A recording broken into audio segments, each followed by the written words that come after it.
Bien. Bonjour et merci beaucoup à Enfants de Cinéma pour son invitation. Je suis très heureuse d'être parmi vous.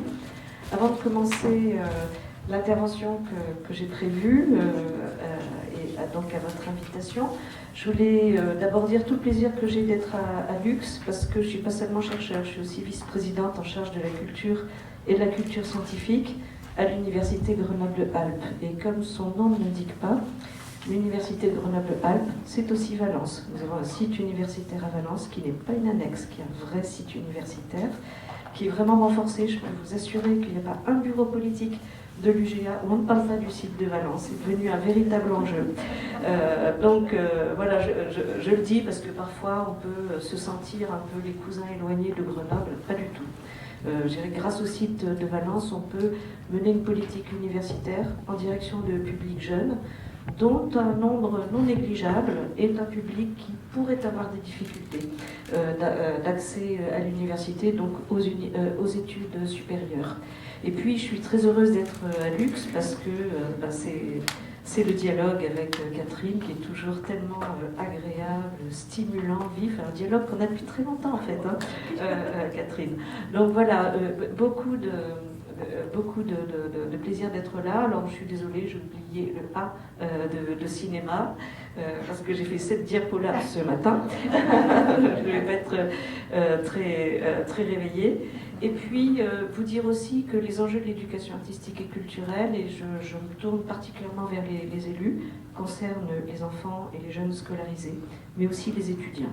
Et trop souvent, l'EAC s'arrête aux portes de l'université. On dit toujours de la maternelle à l'université. On a l'impression quand même que le bac est une espèce de barrière. Et un des gros soucis que nous avons à l'université, c'est pas de faire de la culture, de l'action culturelle, on en fait plutôt bien, c'est de conserver ce lien fort avec la formation qu'il y a dans l'éducation nationale. À l'université, c'est beaucoup plus difficile. Et du coup, nous ne pouvons pas nous appuyer sur le pouvoir, disons-le, prescripteur, disons-le aussi, des enseignants. C'est-à-dire le fait que vous allez à l'école, et bien ça vous donne une chance d'accéder à la culture. Que vous ayez ou non été volontaire pour participer à un atelier de théâtre, un atelier de cinéma, etc. Et l'éducation artistique, dans son histoire, a subi une belle mutation entre des dispositifs fondés sur le volontariat, dont on sait qu'ils sont généralement assez inégalitaires, à des dispositifs fondés sur le fait que vous êtes à l'école, donc vous rencontrez la culture. Et bien aujourd'hui à l'université, vous êtes à l'université, donc vous rencontrez la culture. C'est encore trop souvent basé sur le volontariat. Et il va y avoir une séance spéciale du Haut Conseil de l'éducation artistique et culturelle sur ce sujet, parce que ce qu'on peut craindre, c'est qu'il y ait une rupture entre une éducation artistique qui s'est beaucoup généralisée dans l'éducation, on peut le dire. On peut toujours faire mieux, mais on arrive à un certain stade de maturité de cette politique et que finalement, entrer à l'université fasse rupture. C'est-à-dire qu'au fond, les droits culturels, le droit d'ouverture à toutes les cultures pour les jeunes, soient moins respectés à l'université qu'ils ne le seraient dans les milieux scolaires. Et puis, l'autre raison pour laquelle je suis très heureuse d'être là, c'est la table ronde d'élus que vous avez organisée. C'est très important. Et justement, c'est de cela que je vais parler. Et je suis toujours très heureuse de venir à Valence parce qu'on a au moins 2 projets phares qui tirent tout notre partenariat. C'est-à-dire qu'il se passe plein d'autres choses, mais ces 2 projets-là, tout le monde en a entendu parler. C'est le festival de la création étudiante à Réfac, au Théâtre de la Ville, qui est vraiment un festival magnifique, avec un accompagnement artistique tout au long de l'année. Et puis la magnifique nocturne des étudiants au musée. Nos étudiants envahissent le musée pour y faire des performances. Et là, miracle, des jeunes se pressent à la porte du musée pour y entrer, démentant toutes les statistiques qui disent la réalité du rapport des jeunes au musée. Mais au fond, on se dit que c'est ça en fait. Si on ne fait pas confiance aux jeunes, si on ne leur donne pas la parole, si on ne leur donne pas une classe, il ne faut pas non plus trop s'étonner qu'ils ne soient pas là. Parce que la reconnaissance du fait que nous sommes tous, à un moment donné, et d'une certaine façon, acteurs de la culture et potentiellement acteurs du champ de l'art, s'il n'y a pas de processus de reconnaissance, eh bien, ce sont juste des paroles verbales, comme on pourrait dire. Voilà. Donc c'est un petit peu long, mais c'est pour vous dire tout mon plaisir d'être à Valence.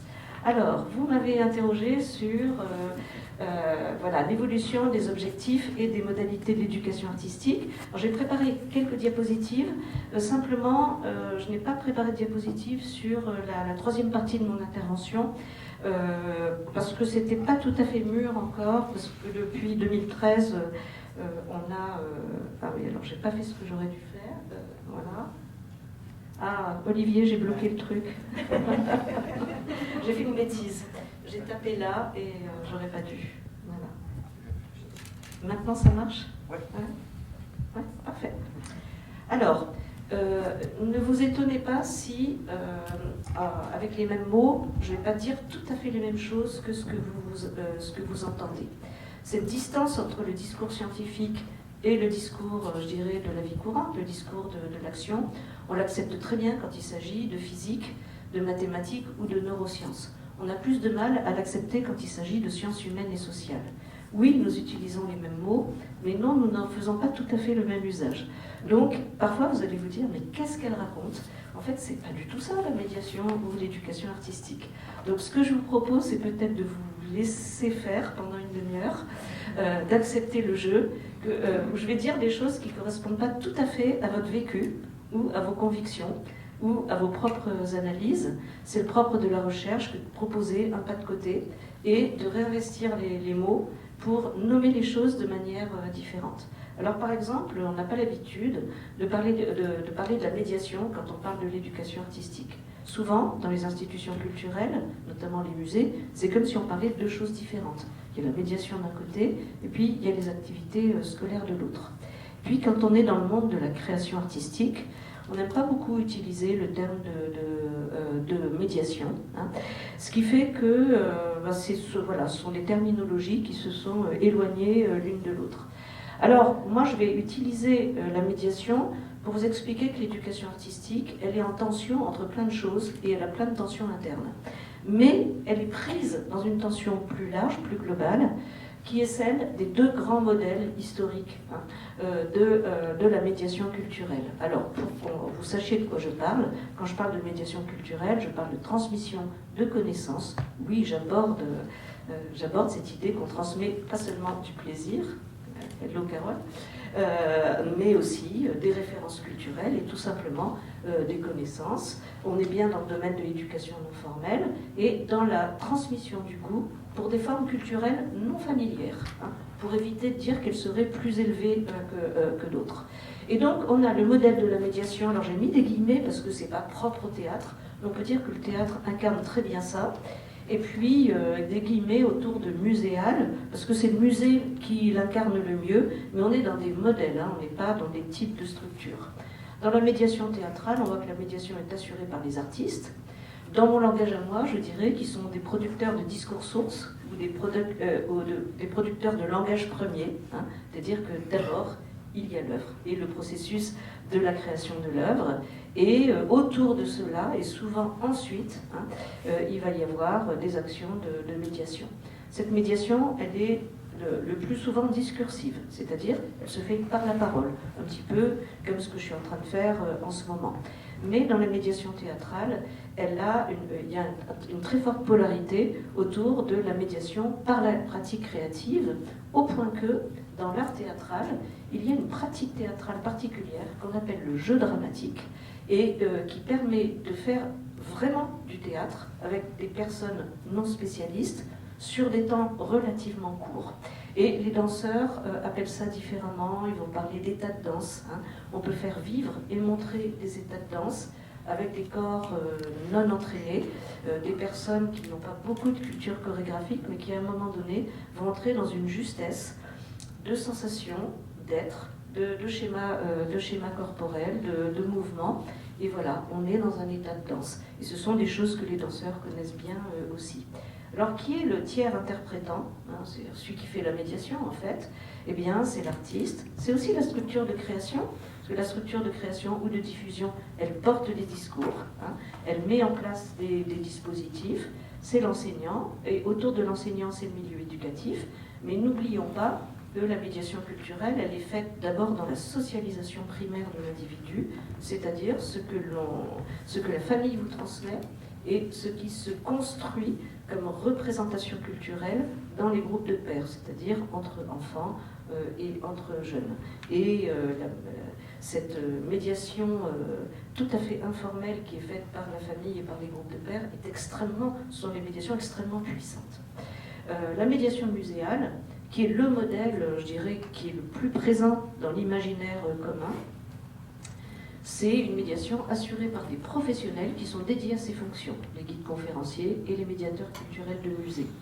Leur médiation est essentiellement, ça ne veut pas dire toujours, mais elle est majoritairement discursive.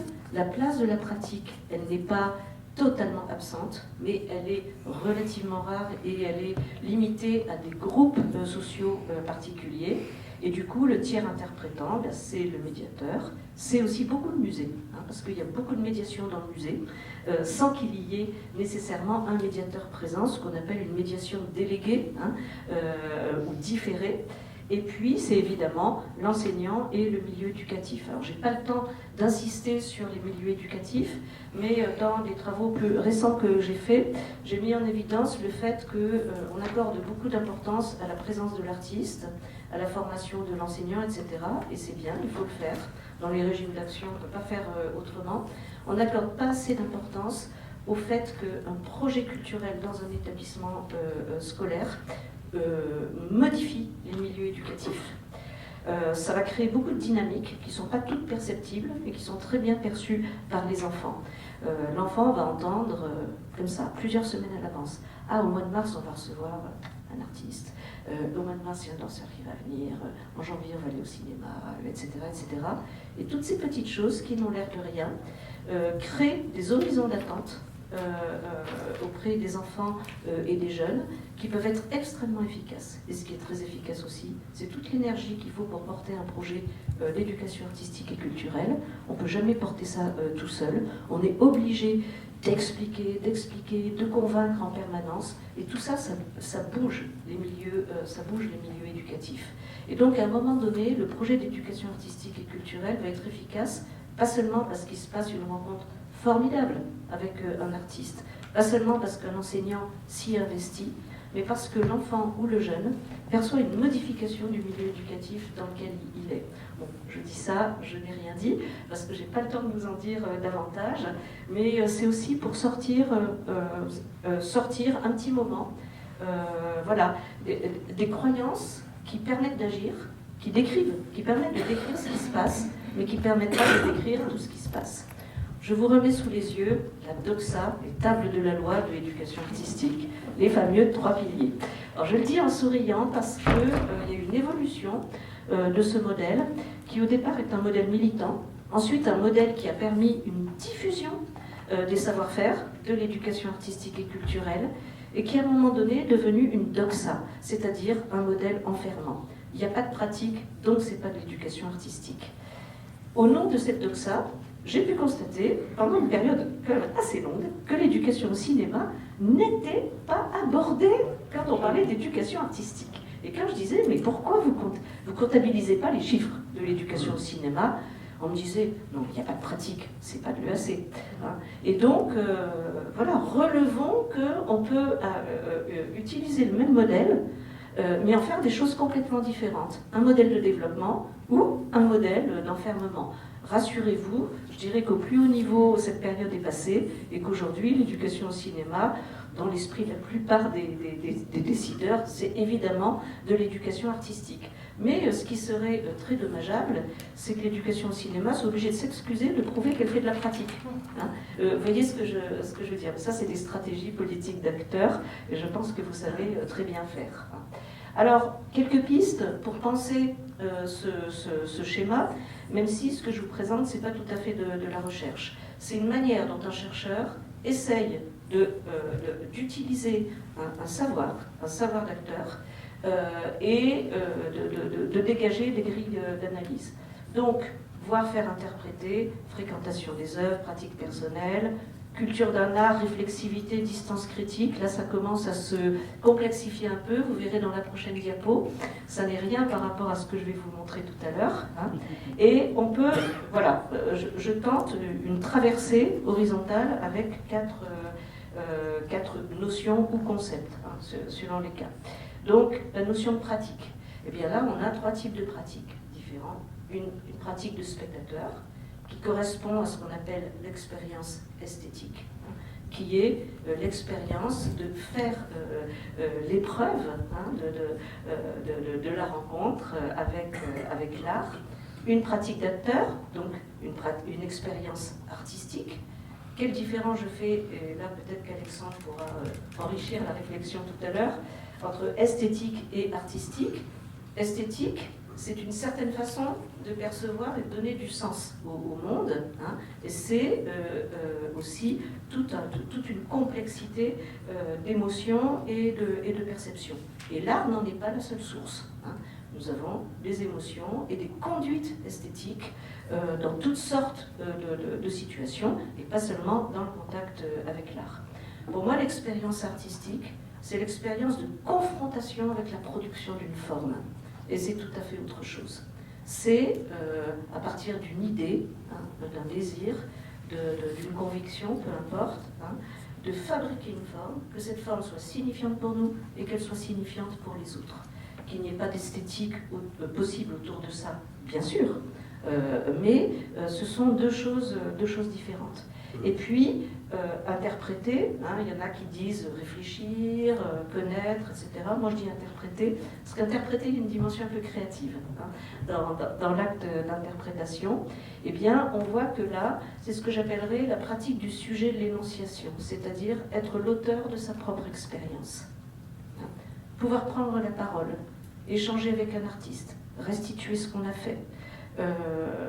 Être vecteur auprès de sa famille, de ses copains, bref, devenir l'auteur de ce qui vous est arrivé.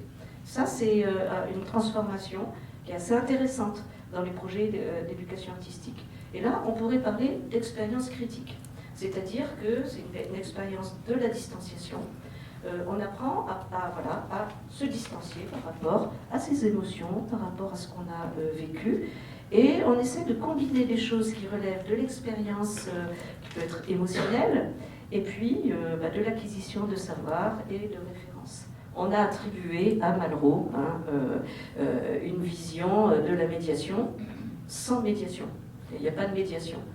Confrontez-vous aux œuvres. Alors évidemment, cette vision était très critiquée, et elle est critiquable d'un point de vue, je dirais, intellectuel, dans la mesure où cette vision est fondée sur une croyance plus ou moins erronée dans le pouvoir communicationnel des œuvres, la force intrinsèque communicationnelle des œuvres. Alors pour moi qui suis en information-communication, ça me fait un peu sourire, mais oui, il y a une force intrinsèque des œuvres. Personne ne reste insensible devant Guernica, par exemple. Personne ne reste insensible devant ce que certains philosophes ont nommé des œuvres universelles, des œuvres où qui sont tellement inépuisables dans leur signification que chacun peut s'y identifier et y trouver de l'intérêt. Mais ce n'est pas le cas de toutes les œuvres. L'autre modèle est plutôt socioculturel, la médiation par les pratiques d'expression, par l'appropriation des langages. Et puis, je dirais que le troisième modèle, c'est l'école, c'est l'université, c'est la médiation par les savoirs, la réflexivité et l'activité discursive. Et c'est ce qu'on fait à l'école, c'est ce qu'on fait à l'université. C'est pour ça que ce temps de retard sur la culture, que l'on reproche toujours à l'école, c'est une des grandes forces de l'école. C'est justement d'apporter un peu de distance. Le problème, évidemment, c'est quand l'école fait de cette distance un assèchement et, un tue-l'amour, si je puis m'exprimer ainsi. Et donc, on a une combinaison de ces trois grands types de transmission culturelle, avec cette triple dimension esthétique, artistique et, on pourrait dire, culturelle. Alors, juste pour vous faire sourire, quelques exemples de difficultés de nomination du troisième pôle. Parce que le premier, je pense que tout le monde s'y accorde à peu près, bien qu'il y ait une querelle sur l'accès dans les conditions normales de diffusion des œuvres, enfin en tout cas instituées, traditionnelles, Et puis, voilà, donc on peut dire que les deux premiers pôles peuvent être discutés. Mais le troisième pôle, eh ben, c'est un petit peu une liste à l'après-vert. Voilà, regardez la colonne 1. Bon, j'ai pris comme ça quelques textes un peu emblématiques. Dans la colonne 1, tout le monde est à peu près d'accord. Dans la colonne 2, tout le monde est à peu près d'accord. Dans la colonne 3, c'est le grand n'importe quoi, si j'ose dire. Il y a quelque chose, et qui est vraiment de l'ordre de la médiation au sens traditionnel du terme, qu'on a du mal à nommer. Or, pour moi, l'enjeu de l'éducation artistique, il est d'aboutir à ce troisième pôle. Et trop souvent, ce troisième pôle a été considéré comme découlant naturellement dès le premier. On voit, on fait, donc on va interpréter, il n'y a pas de problème.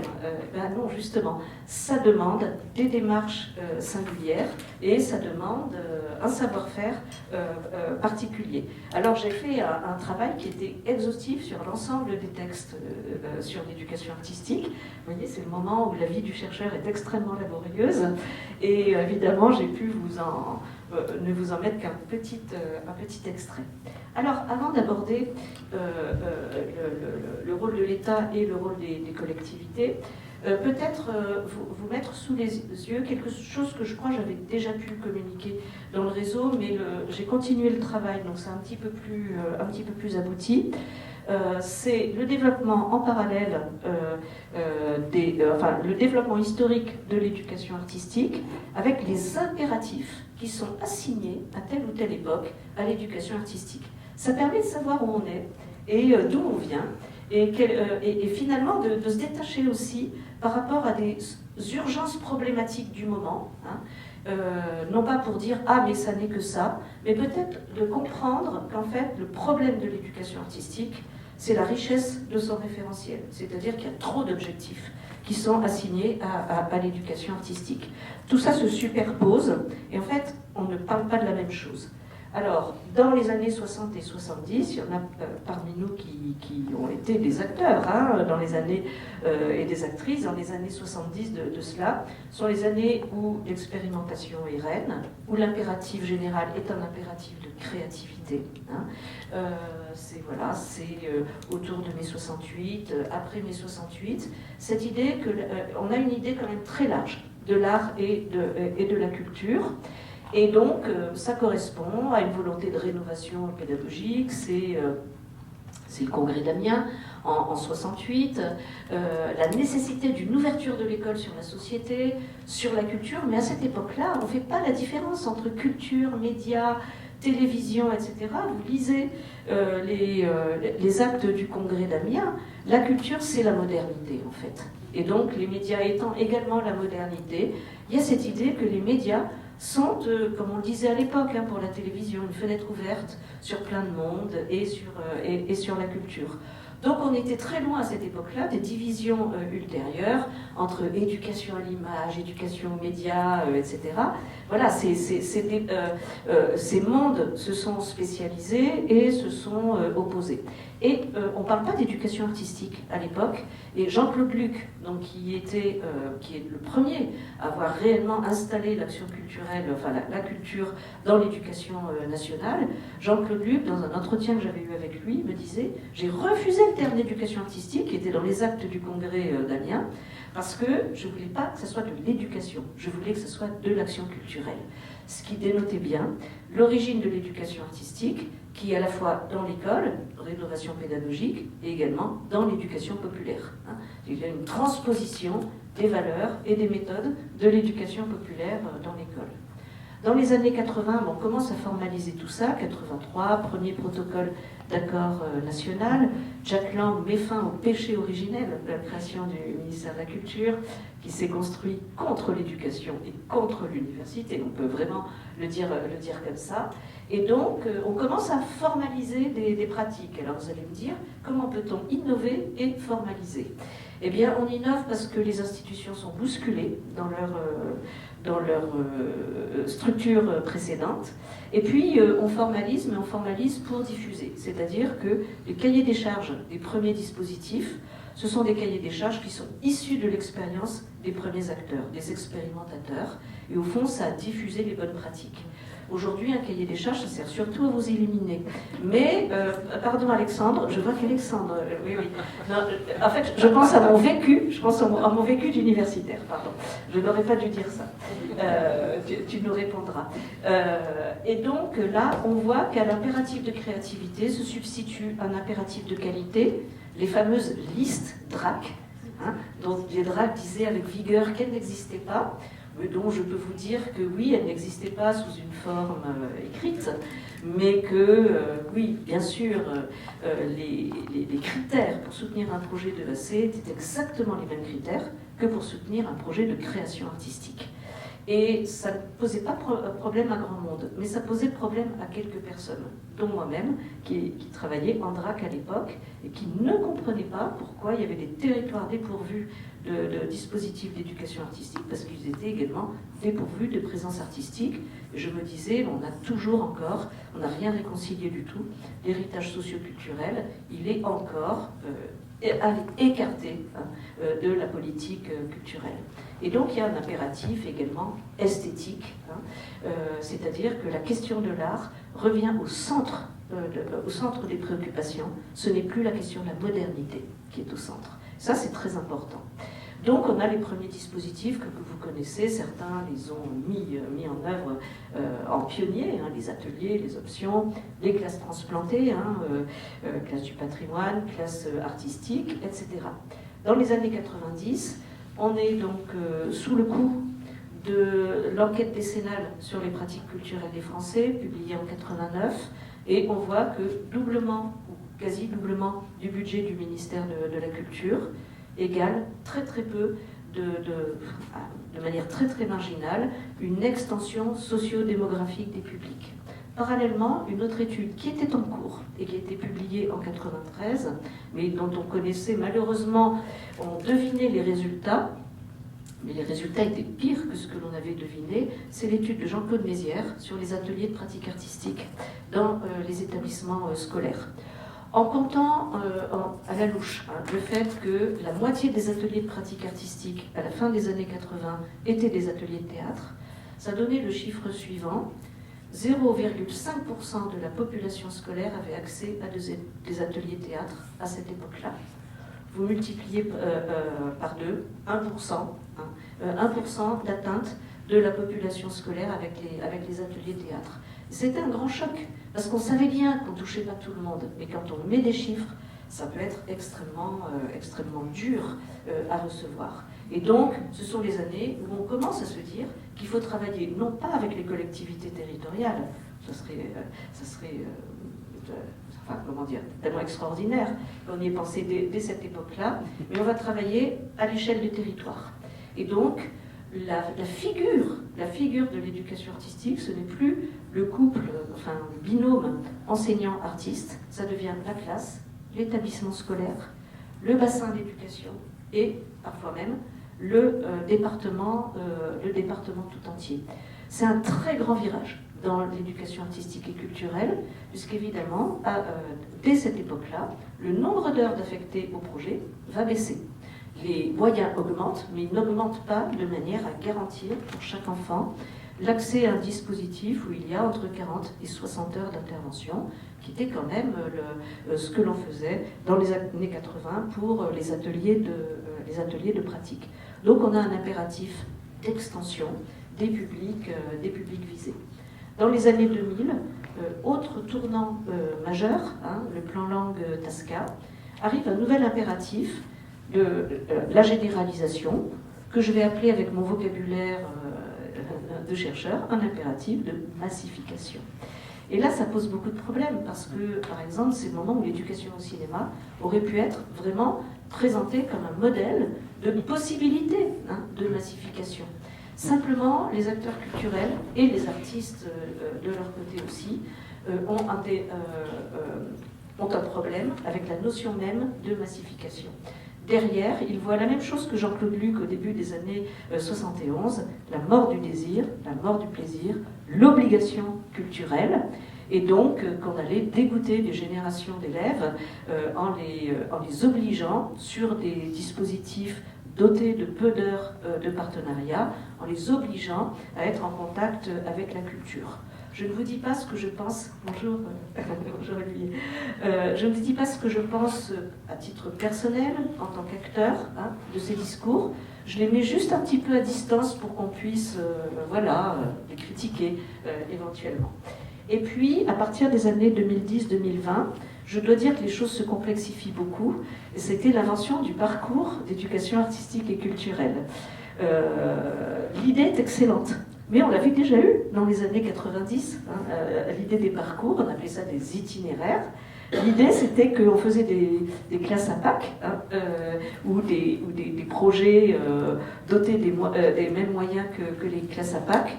Mais ce qui était important, c'était pas seulement de faire ces projets, c'était de s'assurer de la trajectoire de l'enfant, c'est-à-dire combien d'enfants, enfin si on prend un enfant lambda, qu'est-ce qui lui arrive? Il est dans cette école, qu'est-ce qui lui arrive?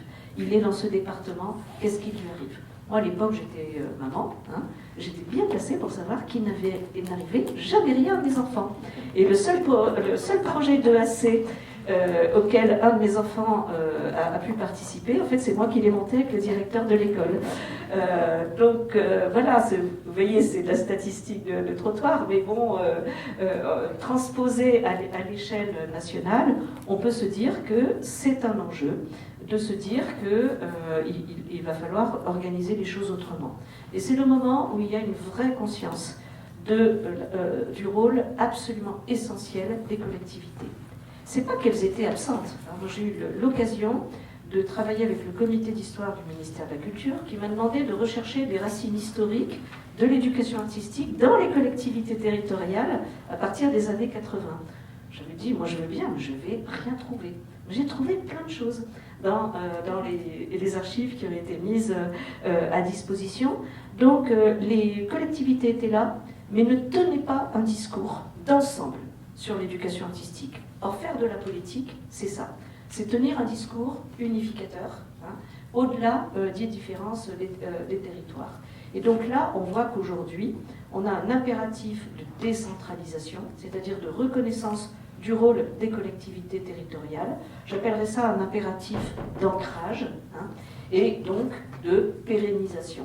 Alors là, eh bien, il y a par exemple l'inscription dans la loi de 2013 du parcours d'éducation artistique et culturelle.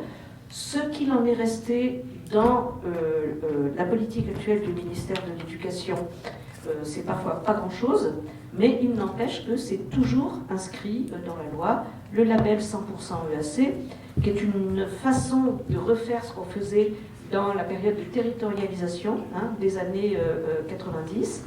Et puis le rôle des collectivités, et Olivier Péverly pourra en parler, le rôle des collectivités au Conseil de l'éducation artistique, qui aujourd'hui est en gros constitué en 3 tiers de membres, 1 tiers de représentants des services de l'État, 1 tiers de représentants des collectivités territoriales et 1 tiers de personnalités qualifiées, intégrant les fédérations de parents d'élèves, etc. Et puis, une création récente, l'Institut national supérieur de l'éducation artistique, qui est basé à Guingamp, en Bretagne, et qui est appelé à devenir un pôle national de référence sur l'EAC. Vous allez me dire, qu'est-ce que ça va changer, politique de l'EAC, d'avoir un pôle à Guingamp? Ça va changer beaucoup de choses. Parce que ce pôle va être un pôle de recherche et un pôle de formation. Il y a un master spécialisé en EAC qui se monte, et surtout, ce pôle va coordonner des recherches en éducation artistique et culturelle. Et ça, c'est un enjeu majeur. Le succès de la politique de Jack Lang doit autant à Jack Lang qu'à ses conseillers, qu'aux innombrables chercheurs qui sont venus réfléchir sur le rôle entre l'artiste, le prince, etc. etc. La recherche, elle est détachée normalement des enjeux de ce monde, mais elle a indéniablement un effet de projecteur sur un certain nombre de situations sociales. Et pour ma part, j'étais, évidemment, je connaissais bien l'éducation artistique avant de devenir enseignant-chercheur. Je ne comprenais pas pourquoi tant de livres sur des sujets minuscules et pourquoi aucun livre sur des sujets qui touchent ou qui devraient toucher une part importante de notre population, qui est la population des enfants et des jeunes. Et les choses sont ainsi faites qu'en France, dans la recherche, ce n'est pas du tout le cas aux États-Unis, ce n'est pas du tout le cas au Canada, en Angleterre, etc. Mais en France, enquêter auprès des enfants n'est pas considéré comme une activité très, très sérieuse. Et les choses sont en train de changer et la création de l'Institut national de Guingamp devrait donner une véritable légitimité et devrait être un carrefour, un rassemblement pour les chercheurs qui osent s'intéresser à l'éducation artistique. Comme je suis très bavarde, je suppose que j'ai mangé mon temps de travail. Et donc, voilà, mon PowerPoint est terminé et je voudrais terminer par des propositions qui contribueraient à tisser un nouveau contrat entre l'État et les collectivités territoriales pour l'éducation artistique, d'où le grand intérêt de la table ronde que vous organisez tout à l'heure. Nous étions en 2012 dans une vague de réflexion parlementaire sur la décentralisation. Et avec François Deschamps, que certains connaissent parmi vous, ancien directeur de la FNADAC, président de la FNADAC, Fédération nationale des directeurs d'affaires culturelles de collectivités, on a eu la proposition d'un éditeur militant, Éric Fourreau, les éditions de La Tribu à Toulouse, de faire un livre sur l'EAC. On a dit non mais Éric, on n'a pas le temps. Et Éric a dit c'est le moment. Vous faites un livre et vous le faites tous les deux. Donc bon, on s'est dit on va le faire et on a fait un petit livre qui aujourd'hui est épuisé mais qui peut être téléchargé sur le site des éditions de La Tribu pour expliquer un petit peu ce que je viens de vous montrer et aussi pour faire des propositions de nature politique. Pourquoi ? Parce que nous avions observé avec François que l'éducation artistique, un peu comme la guerre qui ne peut pas être confiée seulement aux militaires, l'éducation artistique ne peut pas être confiée seulement au ministère de la Culture et au ministère de l'Éducation. Il y a trop de sujets de conflit et quand on est deux, eh bien, il n'y a pas de tiers médiateur. Et très souvent, sur le terrain, le tiers médiateur, c'était la collectivité territoriale. Je me rappelle, c'était il y a longtemps, donc je peux me permettre de le dire, l'adjointe à la culture de la ville d'Annecy qui disait la DRAC et l'inspection académique ne s'entendent pas. Bon, il y a prescription, tous les responsables sont partis aujourd'hui. Eh bien, c'est moi qui vais les obliger à s'entendre. Et parce que moi, je veux de l'éducation artistique 100% dans mon territoire. On était dans les années 90. Je me rappelle Jean-Michel Sibirine, ancien inspecteur d'académie de l'Ardèche, donc ça me remonte à années 90 aussi, qui disait « Madame Bordeaux, je veux qu'on développe, avec le président du Conseil général, l'éducation artistique dans le département de l'Ardèche. » Donc j'arrive avec mon petit cartable de VRP, classe du patrimoine, option machin, etc. Il dit « Vous remballez vos classes, vos machins, etc.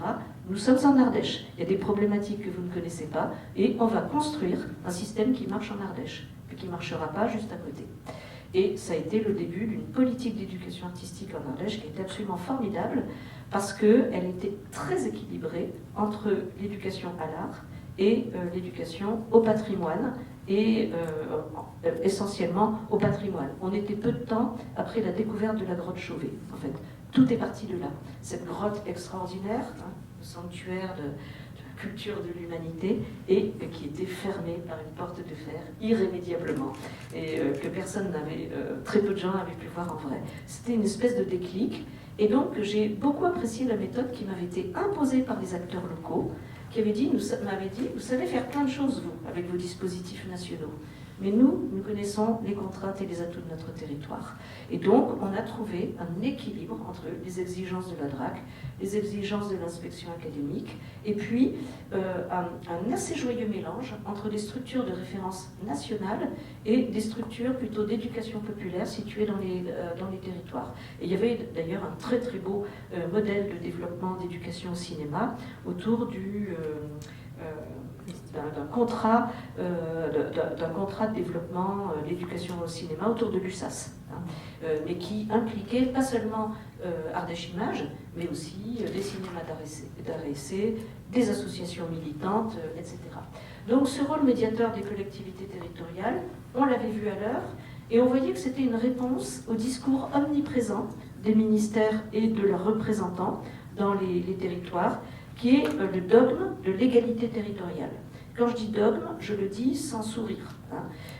C'est une des grandeurs du système éducatif français, que de vouloir une égalité des possibilités hein, pour tous les élèves. On sait très bien aujourd'hui que l'école, en partie, fabrique de l'inégalité, mais je dis bien en partie seulement. Et donc, le problème, c'est quand ça devient un dogme. C'est-à-dire qu'on ne va pas agir au nom du dogme, alors qu'on sait qu'il faut agir, et que le dogme empêche d'agir. Si le dogme permet d'agir, pas de problème. Mais s'il empêche d'agir, ça devient un problème. Et donc, les collectivités étaient à même de dépasser ce dogme de l'égalité territoriale, très souvent utilisé comme contre-argument par l'éducation nationale. Donc voici quelle était notre proposition. Peut-être que vous pourrez rebondir tout à l'heure. Malheureusement, elle est arrivée un peu tard. Tout le monde nous disait « c'est formidable, c'est ce qu'il faut faire ». Et puis c'est pas du tout ce qui a été fait dans les lois de décentralisation. Et donc ce que nous proposions, c'était qu'il y ait un transfert de compétences par la loi aux collectivités territoriales d'une partie de la responsabilité de l'éducation artistique. Et ces compétences devaient être transférées à partir des compétences de base de ces collectivités. Aux régions, la formation des acteurs professionnels et en lien avec les rectorats, des acteurs éducatifs. Donc l'idée, c'était que les régions, obligatoirement, prennent en charge les pôles régionaux d'éducation artistique et qu'il y ait dans chaque région au moins 3 pôles, un sur les arts vivants, un sur les arts visuels et un sur le patrimoine, le cadre de vie, etc. Ce qui aurait permis justement d'apporter de l'égalité dans cette offre de formation et d'accompagnement de projet. Au département, le soin d'assurer l'égalité territoriale.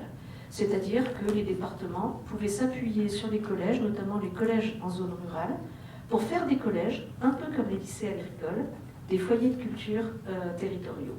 Et donc d'investir les collèges, d'y créer des espaces de culture qui deviendraient des espaces de diffusion culturelle, des espaces susceptibles d'accueillir des pratiques. Et également d'assurer l'égalité d'accès à l'offre d'éducation artistique et culturelle dans tous les territoires, aussi reculés soient-ils. Et aux villes et aux intercommunalités, le soin de faire ce qu'elles font déjà, c'est-à-dire d'assumer cette médiation générale qui est portée par les institutions de la culture. Et donc, et évidemment, de confier à l'État un rôle d'animateur territorial avec les collectivités de cette nouvelle organisation. Ce n'était pas une idée tellement bizarre, puisqu'on avait vu ce type d'organisation se mettre en place localement. Mais on n'avait jamais l'empilement région, département, intercommunalité, commune. L'intercommunalité étant aujourd'hui devenue la règle. Mais en 2012, c'était déjà ça, et c'était un phénomène moins accentué qu'aujourd'hui. Et donc, il me semble que ce sont des propositions. Donc là, j'ai quitté, vous l'avez entendu, ma casquette de chercheur. J'ai plutôt revêtu ma casquette d'acteur. Il me semble que ce sont des propositions dont on peut discuter, parce que ce que tout le monde regrette, malgré les avancées indéniables et fortes, en 30 ans, l'éducation artistique a acquis sa légitimité et a une capacité de toucher un nombre très important d'élèves. Il n'empêche, on sent que ces politiques sont toujours fragiles. Si je lis le texte de 2018, je crois, Alexandre, du ministère de l'Éducation nationale, c'est un texte qui n'a pas été coécrit avec le ministère de la Culture. On sent qu'il y a des zones où il devrait y avoir des propositions et où il n'y en a pas. On sait que les rectorats sur le terrain, non pas font de la résistance, mais que les rectorats font ce que doit faire toute administration publique, disons, déconcentrée, c'est-à-dire de maintenir une continuité de l'action publique, ce que les DRAC et les rectorats ont toujours fait. Mais ce qui serait bien, ce serait que ce soit organisé à un niveau plus général et à un niveau national. Voilà. Excusez-moi si j'étais trop longue.